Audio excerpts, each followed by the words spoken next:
নমস্কার বন্ধুরা, আশা করি আপনারা সকলে ভালো আছেন। বন্ধুরা, কোনো ধ্যানী সাধককে ধ্যানের উচ্চ শিখরে পৌঁছতে হলে সব সময় সচেষ্ট থাকতে হয়। যে সাধক নিজে যত উৎসাহী ও পরিশ্রমী হবে, সে তত শীঘ্রই সাধনার সিঁড়িতে চড়তে থাকবে। সাধকের এই পরিশ্রম ও চেষ্টাকে দেখতে পেয়ে অনেক অদৃশ্য শক্তিরা তাকে সাহায্য করতে এগিয়ে আসে। তখন মনে হয় কেউ যেন এক অচেনা পথে নিয়ে যাওয়ার চেষ্টা করছে। যাদের গুরু নেই তাদের সাথে এই ধরনের ঘটনা বেশি ঘটে। এটা স্বাভাবিক, কারণ তারা কিছুই বুঝতে পারে না যে তাদের সাথে এগুলো কেন হচ্ছে আর কি হচ্ছে। ৫-৬ মাস বা বছর পরে ফিরে দেখলে মনে হয় আমি কোথায় ছিলাম আর বর্তমান আমি কোথায় এসে গেছি, অথচ আমায় পথ দেখিয়ে দেওয়ার কেউ নেই। আর বাস্তবে কিন্তু সাধক তখন আদৌ জেনে থাকে না যে অদৃশ্য শক্তি, ব্রহ্মাণ্ডীয় শক্তি বলে কিছু রয়েছে বা তারা কিছু কাজ করে। ধীরে ধীরে সাধকের দেহের, মনের ঊর্জা শক্তি বৃদ্ধি পেতে থাকে। তার ধ্যানে, তার মন্ত্র জপে, তার সাধনায়, তার ব্যবহারে প্রচন্ড ঊর্জার তেজ সমাহিত হতে থাকে। এখন প্রশ্ন হচ্ছে, যে গুরু নেই, কোনো কেউ পথ প্রদর্শক নেই, তাহলে এসব হচ্ছে কি করে? আসলে এসব কিছু হয়ে চলে প্রকৃতি ও অদৃশ্য শক্তিদের দ্বারা, যারা উৎকৃষ্ট দিব্য শক্তির সাথে সাধকের ঊর্জাকে মিশিয়ে দিতে চায়। আর তারপর এই সব শক্তিরা মিলে মিশে ব্রহ্মাণ্ডীয় চেতনার সাথে সাথে সাধকের ঊর্জাকে যোগাযোগ করিয়ে দেয়। আর তখন সমস্ত শক্তিরা ব্রহ্মাণ্ড চেতনার সাথে একজোট হয়ে সেই সাধককে শক্তিরূপী ঊর্জা পাঠাতে থাকে। এগুলো হচ্ছে অনুভবের কথা। চোখের সামনে এসব কিছু দেখা যাবে না যে ঊর্জা কোনো জায়গা থেকে পড়ছে, কিন্তু সাধক নিজের দেহে, নিজের মনে এই ঊর্জার ভাবটাকে উৎসাহ রূপে, তেজ রূপে সে বুঝতে পারে। আর এই যে ক্রিয়াগুলো হয়, এই ক্রিয়াগুলোকে ব্রহ্মাণ্ডীয় শক্তিপাত বলা হয়। আমরা সকলে এক সিদ্ধ গুরুর দ্বারা শক্তিপাত করার বিষয়টা তো জানি, তাই না? আমরা এই বিষয়ে নানান জায়গায় শুনেছি যে গুরু শক্তিপাত করেন, কিন্তু ইউনিভার্স অর্থাৎ এই ব্রহ্মাণ্ড, তার দ্বারাও কিন্তু ট্রান্সমিশন অফ স্পিরিচুয়াল এনার্জি, শক্তিপাত বর্ষণ হতেই থাকে। আর এটা হয় সাধকের মধ্যে, সাধকের ওপর এক অদ্ভুত শক্তি, ঊর্জার বর্ষণ হতে থাকে, ফ্লো অফ ডিসেন্ট পাওয়ার হতে থাকে। আর তারপর সাধকের মধ্যে এই ব্রহ্মাণ্ডীয় শক্তিপাতের দ্বারা মিস্টিক্যাল ভিশন পাওয়ার বেড়ে যায়। তার মধ্যে হয়তো কোনোদিন ছিল না, কিন্তু বর্তমান সে এই দৃষ্টিটাকে পেয়ে অনেক কিছু অদৃশ্য জগতের দর্শন করতে পারে। কিন্তু এসব কিছু পেতে হলে সাধককে নিজেকেও সেইভাবে প্রিপেয়ার করে নিতে হয়। কেননা এই ব্রহ্মাণ্ডীয় শক্তিপাত কোনো গুরু বা কোনো সাধু সন্তের দ্বারা দেওয়া হয় না, বরং অদৃশ্য ব্রহ্মাণ্ডের চেতনা ঊর্জার দ্বারা সাধককে শক্তিপাত করে দেওয়া হয়। ধ্যানী সাধকের মন, প্রাণ, চেতনা, ভাবনা যখন শুদ্ধ, পবিত্র ও একাগ্র হয়ে যায়, তখন এই ধরনের সে অনুভব করতেই থাকে। আমি যদি বলি যে শক্তিপাত দীক্ষা বা শক্তিপাত ক্রিয়া is an act of grace, grace অর্থাৎ অনুগ্রহ, শক্তিপাত বর্ষণ সাধকের উপর অনায়াসে হয়ে যায় আর হতে থাকে। বন্ধুরা, এসব এক রোমাঞ্চক বিষয়, এক রহস্যাত্মক বিষয়, কিন্তু তবুও এই ধরনের ঘটনা ঘটে আর ঘটে, আর সাধককে আশীর্বাদ করে যায়।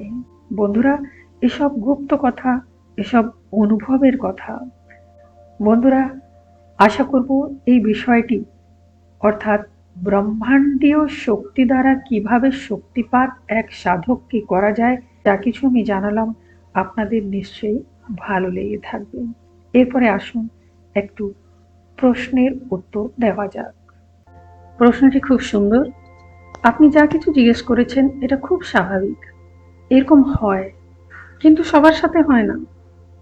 আপনার অনেক ভাগ্য ভালো যে আপনি এই ধরনের কিছু আশ্চর্যজনক আলো দেখতে পেয়েছেন।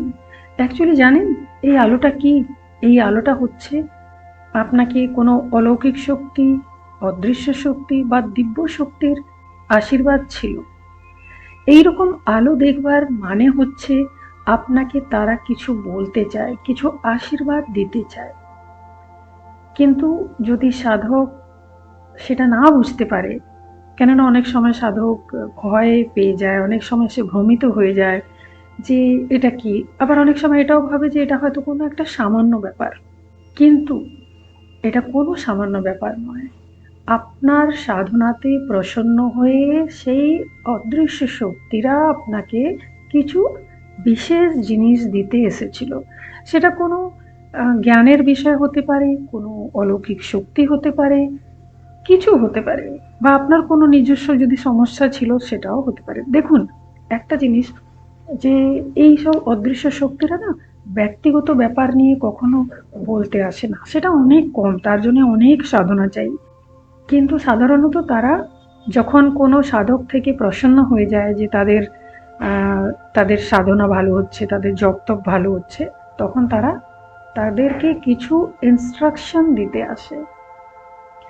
এখন সেই ইনস্ট্রাকশনগুলো নেওয়ার আগে, পাওয়ার আগে যদি আপনি ওনাদেরকে স্বাগত করবেন না, যেটা কি আমরা ওয়েলকাম করি, ওটা যদি না করা হয় তো তারা ফিরে চলে যায়।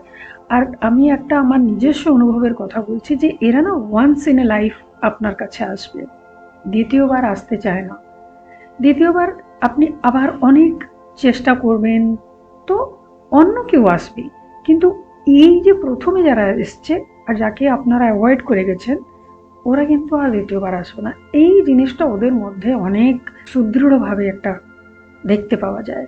তো তাই যে সজগ সাধক থাকে সে এইসব ইনস্ট্রাকশনসের বা আদেশের বা কিছু অদ্ভুত অনুভূতির অপেক্ষায় থাকে। এই জন্য বেটা আমি সবসময় বলি যে গুরুর সান্নিধ্যে থাকা খুব জরুরি হয়। যাই হোক, আমি তো বলে দিলাম এখানে।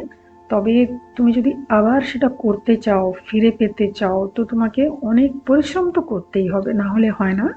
তো দেখো, আরো একটা আমি তোমাকে বলছি। আর এখন তো অনেক রকমের সব বিদেশি পরীক্ষার সব রং ঢং হয়ে গেছে, কিন্তু দেখো আমাদের সময় কি ছিল, আমরা যখন পড়াশোনা করতাম তো একটা টার্মিনাল এক্সাম হতো, আর তারপরে একটা হাফ ইয়ারলি এক্সাম হতো, আর তারপরে ফাইনাল এক্সাম হতো।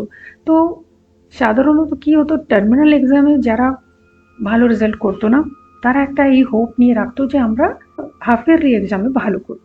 আবার হয়তো যারা হাফ ইয়ারলি এক্সামে ভালো কিছু করতে পারেনি, তারা বলতো যে আমরা ফাইনালে ভালো করে দেখাবো।